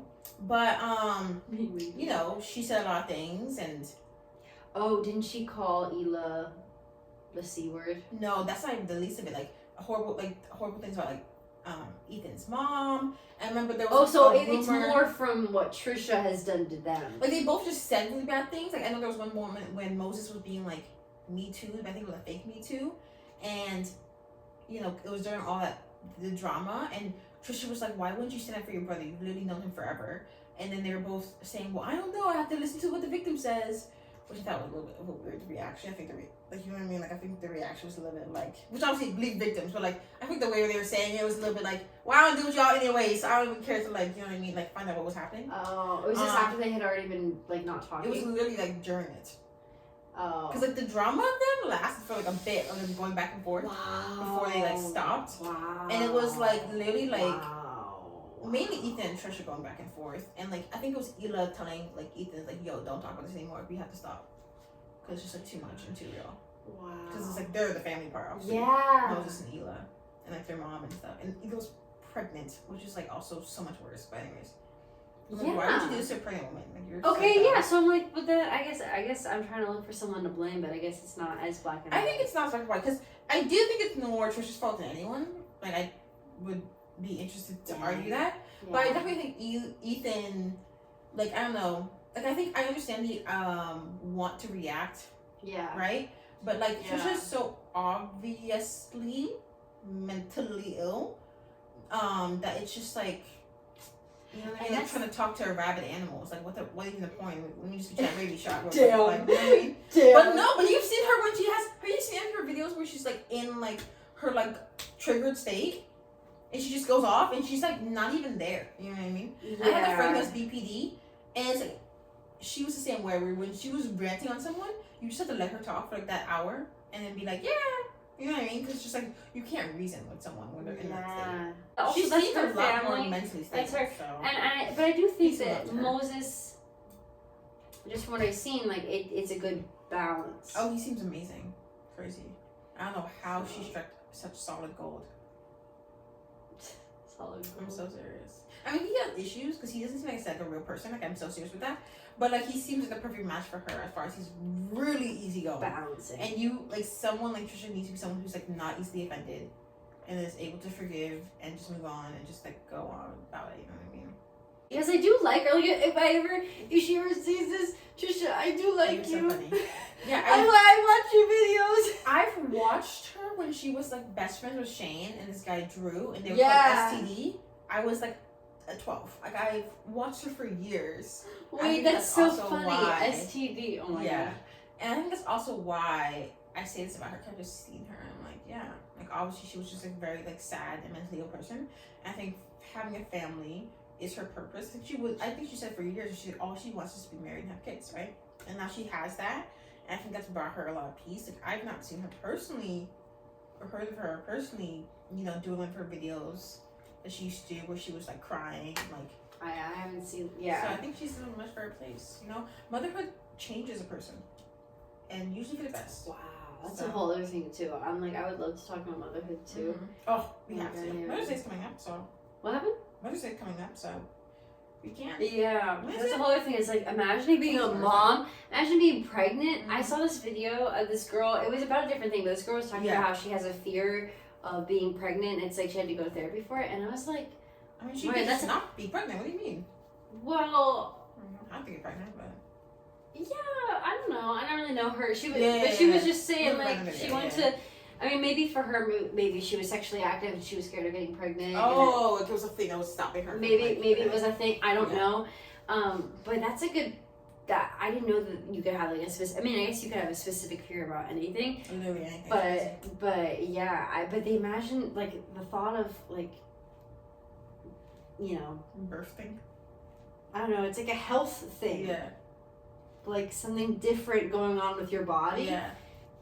That's really, I don't know, man. Yeah. I don't know. That's like for another. Yeah. That's way down. That's like way more. Yeah, it's funny because it's like I know my purpose in life. I'd say I only have one, but like a purpose in life for me is to have a family. I agree with that. I think so too. I do feel drawn to that. Yeah, like I know my life won't feel complete until yeah. Yeah. And I think that I'd be a really good mom. I'm excited for it. Yeah, not to toot my own horn. Like no one's perfect, and I will. I mean, just in life, we all mess up. Yeah. But I feel like helping my kid like grow into something amazing. Oh. No, yeah. I love that. I know I'll be a great mom. I have literally no doubt. Like, I have friends who have talked about it, and they're like, "Oh, I'm really scared about this aspect or that aspect." I'm like, I'm ready. Like I tell people, I would literally already be like married with a kid, if the world we had was different. Like, but I don't know. Like in the capitalist world, where I need to make sure I have a good income, like and like. You're saying like you right now would already have. Yes, I'm like 22 years old. Yeah, but like if I could like self-sustain, magically just be independently wealthy and like not have to worry about, because that's the problem about being a young parent. Wouldn't. I would still want to do other things before. I probably like. I'm thinking late 20s, early 30s. That's like the vibe. If I'm 30 and I haven't had a kid yet, something hasn't gone wrong. Interesting. Yeah. Wow. Okay. Yeah. I'll get to see little Olivia soon. Yeah. I did not know that. No, for sure. For sure. Well, that's sweet. Yeah. I also wanted to ask you too, but maybe we can say that, but I can because I also have to pee. Oh, so we're gonna have to go soon. I'm like. But I just did want to ask you about, because you said you were a woman of faith. Yes. And I just wanted to ask you what it looked like for you, but I don't want to rush you or anything, because I also want to be able to have like a conversation about it. But if you have anything, that could be a whole podcast. Yeah, that could be a whole other thing too. So I don't know, maybe we can save that for later. But I don't know. Yeah. Whatever you I would think. give like a short snip for it, but yeah, I'm a woman of faith, Christianity. I was born in a Christian household. My mom is the pinnacle of a woman of faith. She has more faith than anybody I've ever met in my entire life. Up until the age of 11, so from like, I don't know, 5 to 11, we lived in a neighborhood where we're very active in our church. Mm-hmm. One of my good friends, like one of the pastors' daughters. Then we moved, since we moved, I've not had like a home church in that way, though I've had some smaller experiences with churches. Mm-hmm. But yeah, faith is often a part. I don't know a day when I didn't believe in God, though my relationship with God has always been at different levels. You don't know what was the last part? I've never had a day where I didn't believe in God. Like I don't. Oh, you've always believed. Yeah, like since I was a child. But my faith and my relationship with that has been very different levels, where it's like priority nothing, so kind of there, and more important in my life. And it's been a really interesting very interesting journey. And like I said, kind of mentioned earlier, last year was a rough year for a lot of different reasons. And I just felt it in my personal calling and spirit that I really needed to walk a straighter walk and get right with my faith. And so since the new year, I'm on like a celibacy journey. And I've been trying to read the Bible every day, and just like I pray every day, and just certain when you read the Bible, are you going through an order, or do you hop around? So like, even though I've been a Christian my entire life, I've read different scriptures and stuff, but I've never like read the Bible. Yeah. Like, I know a lot of the stories, especially the Old Testament, because they're so famous. Like, everybody knows the story of Joseph and stuff like that. But like David, but I never really read, so it's always recommended for anybody, if you're reading the Bible, to start with the Gospels, not to start in order. So the Gospels are the first. Why? So the Gospels are the first 4 books of the New Testament, and they are the books of Jesus. So it's like specifically Jesus speaking. You know, I don't know if you've ever heard like the ideas of like the text is red. It's like text is red. That's like when Jesus is actually saying, and everything else is in black. Oh, I didn't know that.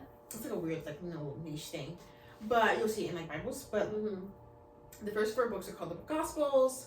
3 of them are like the same thing, like kind of, and then one was like very different. It's called the Synoptic Gospels, and like it doesn't matter. I'm in Mark right now, so I'm going very slowly because the first one is Matthew, and the second one is Mark, and there's 4, and there's like 6 something books. So I'm a slow reader to my core. But the Bible it's hefty. You know, and it's lofty. I'm like genuinely trying to like meditate on it. Like certain parts of the Bible you can really just speed through, but because the Gospels is kind of the basis of what Christianity is, because Jesus' speeches, it's something you want to read and like really like sit with. Versus like when you read through the stories, you can just kind of read through the stories, type of thing. But this is like literally like the word of Jesus, like how to be a Christian. Is this like his Sermon on the Mount? Yeah, so things like that are like in these parts. So the whole thing about the 5 loaves fed 5,000. Okay. Like, I don't know if you've heard that story. I think I have. Yeah. His conviction, like his conviction, what? Crucifixion. I read through that right now. So, I feel like I'm just curious with you being a woman in college, and like to me you look very like progressive. Yeah, for sure. Yeah. So that's just something that's because I did not grow up Christian. I feel like I associated Christianity with being more conservative. So what is that like for you then, being like a woman of faith or in a religion that is typically more like conservative, but also now like what rules and that you live by, or what rules that are there, but you don't necessarily feel like aren't necessary for you right now. Yeah. Not necessarily necessary, but you know what I mean? You know what I'm trying to say? I definitely feel like for me personally, and the way I live, it's following his commandments, which really aren't that conservative outside of like celibacy. It's like probably the only one of his like commandments of like. Is that on his Sermon on the Mount? Like he says it? No, or is this the 10 Commandments? So it's not the 10 Commandments because people kind of get confused. There's more laws and commandments outside of 10 Commandments, but it was like 613. It's like a bunch of just like throughout the Bible of like different things I said to like how to live your life, blah blah blah. Yeah. But there's a moment in Matthew where he zones in on like 4 very specific ones. And one of them is celibacy. Another one is honor your mother and father. And then another one's like love the Lord your God with all your heart, soul. I think it's 4 in total. So celibacy is mentioned specifically. Honoring your mother and father is mentioned specifically, which I think I definitely. I didn't know that celibacy was mentioned. Yeah. Because I thought the whole thing about sex before marriage like wasn't actually in the Bible. No, it's very much so. And the adultery is like talked about constantly. That's not adultery. Sex before marriage? No, I think in the eyes of like the way the Bible views it, it's like it is. Yeah. Oh, okay. Yeah. But like waiting till marriage is definitely an important part of that. And there's a 4th one, I can't remember what it is. And it's like, but the true testaments of it, right, are just like love the Lord God with all your heart, and love your neighbors. Like that's kind of like the crux of like what it is. So that's like really something I've been prioritizing in my own life in those type of ways of like, not to be cliche, like the whole like what would Jesus do in these certain scenarios. Yeah. But then as far as progressive issues, right? And like, I'm still growing in my Christianity, and I learn so much all the time about like I change my viewpoints on different things in our reality. But I definitely am a Democrat. And like for example, like, you know, something as hot topic is like abortion. I personally am pro-choice, but I'm not pro-abortion, if that makes sense. Right. I know. I don't think anybody's pro-abortion. Yeah. I'm not it's like, well, I mean, I think there's some people who take abortion more lightheartedly. Yeah, maybe I should. There are not people like pro-abortion, but they're like, you know what I mean? Like, they don't think of it they're as more harsh. nothing. You think of it as nothing, it's time to find, you know what I mean? And like, Right. I don't think abortion should be a form of contraceptive. However, right, I do believe in someone's right to have bodily autonomy, right? Yeah. And like, you know, like, I think tolerance and love is really just like the crux of what Jesus stands for. Is like the idea of like loving people. You know what I mean? Like there's like a scripture in the Bible where a prostitute is like oiling his feet, and the disciples are like, "Get away! Like, what are you doing? Like, you're just like a dirty woman type thing." And he's like, "Yo, like she's anointing me because he's about to be crucified, and he's cleaning me, and that's the thing that they would do with the bodies is like, you know, do things to people before they bury them." And it's like, you know, like how could you shame her? You know what I mean? Like the whole idea of like don't throw the first stone. So it's like abortion for me is like one of those things where it's like I wish there was a world where no one would ever get pregnant unless they really, really wanted to. You know what I mean? Like you have to actively be like, I want to be pregnant, and you have sex. Yeah. And get pregnant. You know what I mean? For both ways. So people with fertility issues and people who don't, you know, can't. And that's what I would want. And I think if someone wants to have a child and they're not sure if they can, I hope there's resources out there. So it's like, hey, yes, I don't know if I can actually go through this pregnancy because of reasons outside of just not wanting to be a mother. Right, like health. Someone to help them. You know what I mean? Yeah. People think like you want to be social welfare, whatever it may be. So like that's my mind when it comes to abortion. But at the same time, I would never say to someone, "You're like a horrible person" because of that. No, you know what I mean? I do think like if you personally were to, if I were to personally do it, there's a lot of shame I feel like that I would, like a lot of bad feelings that I would have. But if it's for another person, it's like sometimes it's like you have to do what you have to do. If it's never judge. If it's like, who am I to say that you cannot do this? I don't know what your situation is like. If that kid were to grow up in a horrible situation or just not being wanted, you saying that makes me think like if Jesus would look upon a person who has gotten an abortion and probably be like, you know, still love them. No, that's like it's not thing. Like it's like a. There's nothing. That's an important part of the Bible is that it says like there is nothing you can do where Jesus won't forgive you, and there's not mercy for it. That's like the whole ideology of it. Like no matter what you do, the Father's arms are always open for you. Is something that's really, really important. I do love that. Shame is something that should never be put from one human to another. It's crazy. I mean, I do love that message of unconditional. Of unconditional love. Mm-hmm. So I really do love that you have found that and you've been growing in your spirituality in that sense. I don't have it with me, but I was trying to read the Bible like at home. Oh really? Because I saw your Buddhism thing right there. But I have Buddhism here. Because I'm curious. I'm just kind of looking around. Oh, and I have the Twilight book. I have like so funny actually. It will get done. It will get done. Yeah. But at home, because I didn't bring it with me, because I'm just trying to figure out my spirituality. You know, being raised Jewish, but not like, you know, I don't know if I'd ever be Christian, but I'm like, you know, let me read, because you know the Bible has the Old Testament, you know, the Torah. It has the Jewish books basically. You know, let me read that, and let me also just read the Jesus books, because let me see like what's all the fuss about. But I'm just going into everything with just more of like an intellectual mind to be like I'm kind of just curious to study this, the poetry, the symbolism of it all.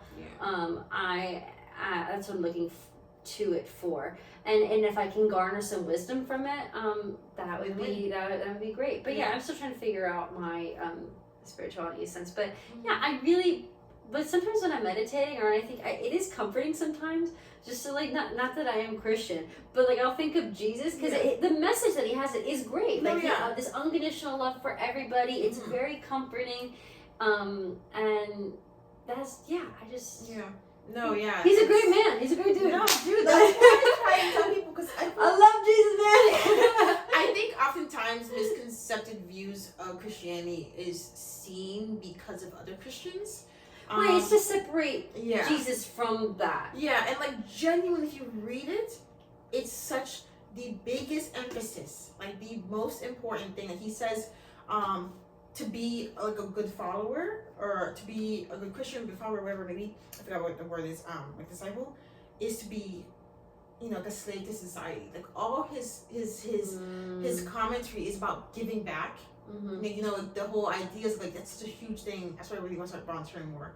But it doesn't even have to be volunteering, but just like giving back to those in need. Yeah. Being kind to those around you and loving him. It's like really like the tenets of Christianity. Yeah. And if you do those things,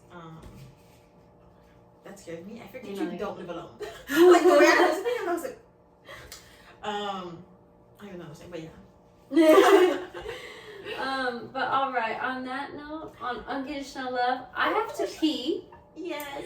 But yeah, I appreciate you being here, Olivia. It was a great conversation. No, this is literally it is fun. So great. I hope you enjoyed. I hope that maybe you garnered some wisdom from us, perhaps. Also remember that we're literally children. And so everything I say, like in 5 years, I could be like, you could look back at us and be like, I do not agree. Yeah, I was dumb and didn't know anything about the real world. You put it perfectly right there. Yeah. But we're just doing this for fun. Okay, bye. Oops.